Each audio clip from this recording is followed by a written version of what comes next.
Patrick hier. Je comprends rien. J'ai fait les 4 lois spirituelles avec lui. Tu sais quoi? Pendant que je dormais cette nuit, il y a quelqu'un Ouais. qui m'a tiré les cheveux. J'ai eu mal, hein. Et c'est toi, en fait. Mais non, c'est en dormant, il s'est inversé, il s'est venu s'encrouter sur mon truc, Fatima. Désolé, pardon, je l'avais pas vu. Dis-moi, Patrick, je le vois hier. Je fais les 4 lois spirituelles avec lui. Il me dit, il a prié, il a accepté Jésus, et il me dit, ça y est, je sens que je suis pas sauvé. Mais il est complètement dingue, il me rend dingue. Moi, j'arrive pas à comprendre. Non, mais et ça y est, une fois il est sauvé, une fois il est pas sauvé, une fois il est sauvé, une fois il est pas sauvé. C'est quoi ça, Fatima? Il faut que tu J'arrive pas à comprennes une comprendre. chose, Saïd, c'est que quand on a accepté Jésus, pour la première fois, on n'est pas sûr en fait, parce que c'est quelque chose de nouveau. Ça prend du temps dans la vie du croyant de comprendre qu'il a reçu Jésus, qu'il a obtenu le salut. Ça vient pas comme ça d'un coup. Ouais, mais moi, c'est je me venu d'un souviens coup, quand je moi, me hein. suis convertie, Oui. j'ai dû prier plusieurs fois parce que j'étais pas sûre que Jésus était rentré dans ma vie. Tu sais, Fatima, j'ai l'impression que les nouveaux croyants, ils marchent, je dirais, comme la bourse. Une fois ça va, une fois ça va pas. Et finalement, ils se fient à quoi? Ils se fient finalement à leurs sentiments. Finalement, un jour, Patrick se sent sauvé, l'autre jour, il se sent pas sauvé, mais finalement, la vie, c'est comme le temps, en fait. On marche avec le temps, avec le climat.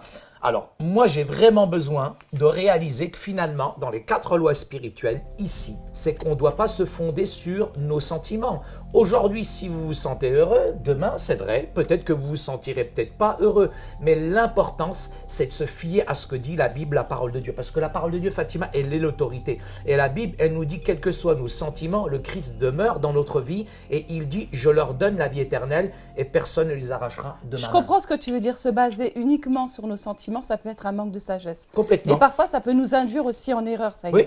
C'est pour ça que les sentiments ne sont pas mauvais en soi, mais il ne faut pas se baser uniquement sur eux.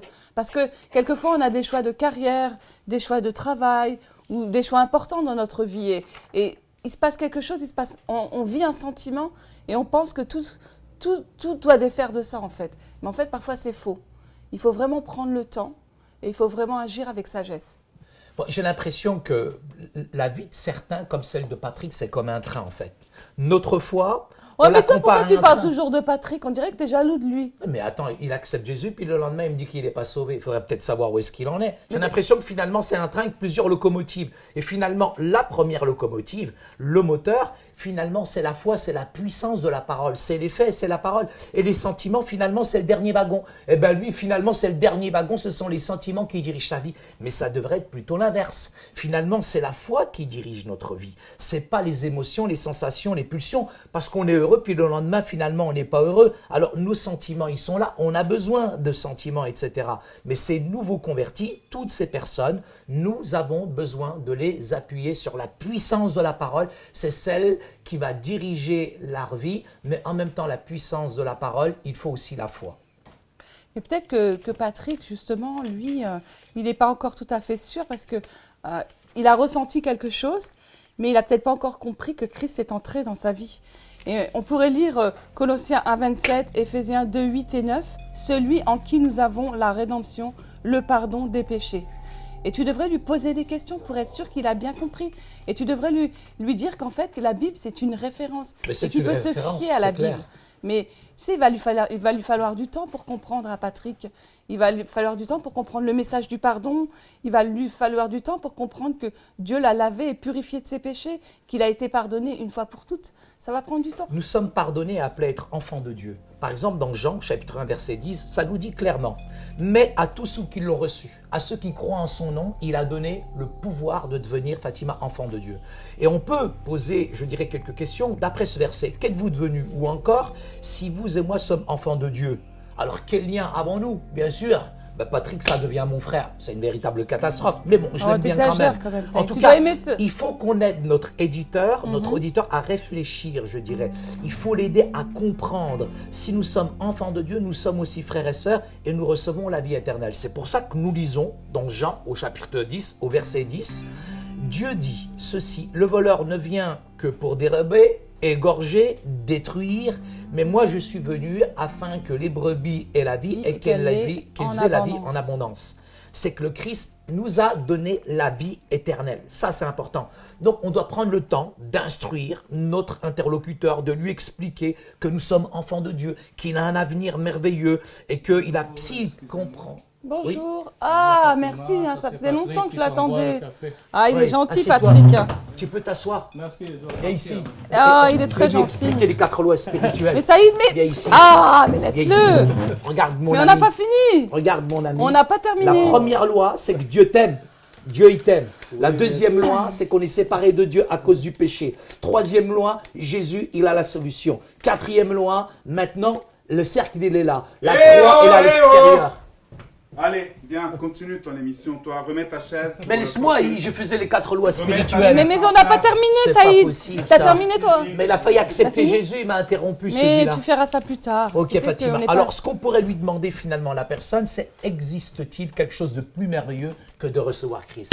Regarde, il a failli accepter Christ. Une fois qu'il avait accepté Jésus, et ça l'aurait aidé en fait. Et ça aurait été une manifestation de sa foi. Ça aurait été un acte qu'il ait posé dans sa vie.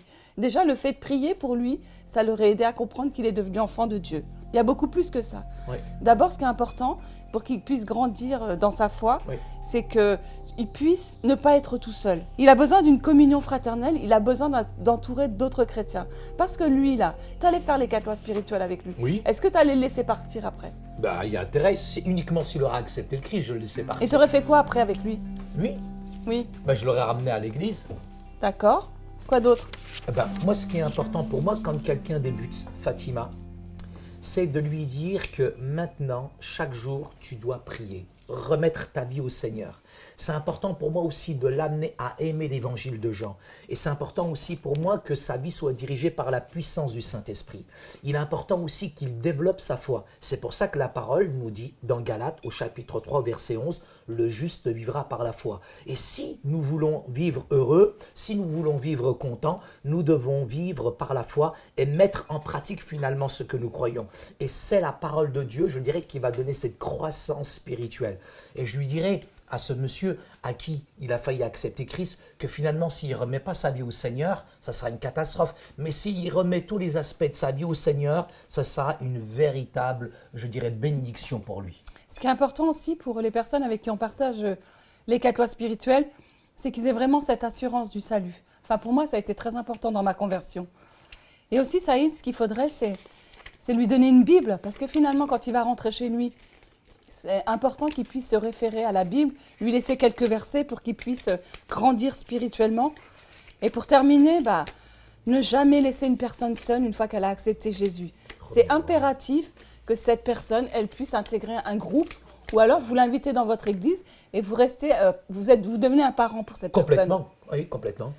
Alors en résumé, on va dire que s'appuyer seulement sur ses sentiments n'est pas sûr. Notre foi doit être basée sur des faits, pas sur des sentiments.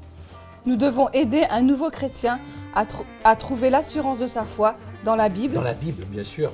Les nouveaux croyants doivent être rassurés que leurs péchés sont bien pardonnés. Montrez-leur des versets de la Bible qui vont dans ce sens. Après les avoir aidés à comprendre les changements qui se produisent dans la vie d'une personne qui accepte Christ, passez à l'étape suivante et mettez-les en contact avec d'autres chrétiens et si possible avec une église. Et enfin, continuez à prier pour les jeunes convertis. C'est excellent. Écoute ma nouvelle chanson. Ah, il y a ton disciple. Il y a Patoche, ton Écoute, disciple. Tu vas chanter avec. Il y a Patoche. Mais ça, c'est bon, ça. Il faut prendre du temps. Allez, Fatim. Yes. Life is so cruel.